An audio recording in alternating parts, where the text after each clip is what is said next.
संसद के अंदर देश के किसानों के मुद्दे पर जमकर राजनीति हुई। चाहे लोकसभा हो चाहे फिर राज्यसभा, दोनों सदनों के अंदर विपक्षी पार्टियों के सांसदों ने सरकार को जमकर कोसा।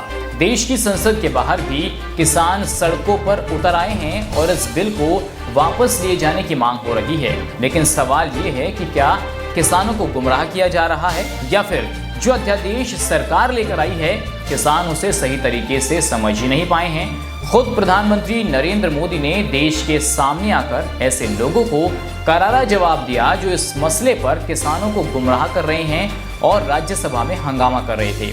आप भी सुनिए प्रधानमंत्री नरेंद्र मोदी का ये बयान। साथियों, कृषि क्षेत्र में इन ऐतिहासिक बदलावों के बाद, इतने बड़े व्यवस्था परिवर्तन के बाद कुछ लोगों को अपने हाथ से नियंत्रण जाता हुआ दिखाई दे रहा है। इसलिए अब ये लोग एमएसपी पर किसानों को गुमराह करने में जुटे हैं। ये वही लोग हैं जो बरसों तक एमएसपी पर स्वामीनाथन कमेटी की सिफारिशों को अपने पैरों के नीचे दबाकर बैठे रहे। मैं देश के प्रत्येक किसान को इस बात का भरोसा देता हूं कि एमएसपी की व्यवस्था जैसे पहले चलती आ रही थी वैसे ही चलती रहने वाली है। इसी तरह हर सीजन में सरकारी खरीद के लिए जिस तरह अभियान चलाया जाता है वो भी पहले की तरह चलते रहेंगे। साथियों, किसानों को एमएसपी देने और सरकारी खरीद के लिए जितना काम हमारी सरकार ने किया है वो पहले कभी नहीं किया गया।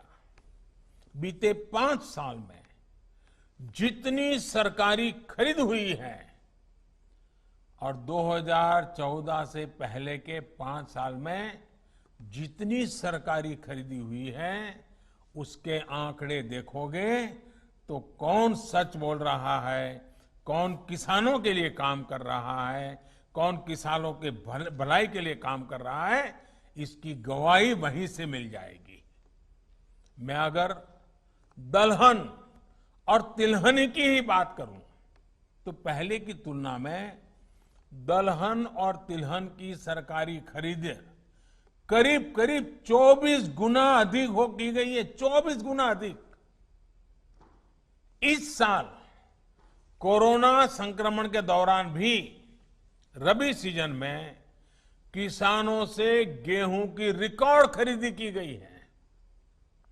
इस साल रबी में गेहूं, धान, दलहन और तिलहन को मिलाकर किसानों को 1,13,000 करोड़ रुपए एमएसपी पर दिया गया है।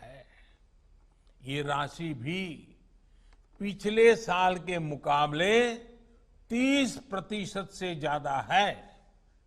यानी कोरोना काल में न सिर्फ रिकॉर्ड सरकारी खरीद हुई बल्कि किसानों को रिकॉर्ड भुगतान भी किया गया है।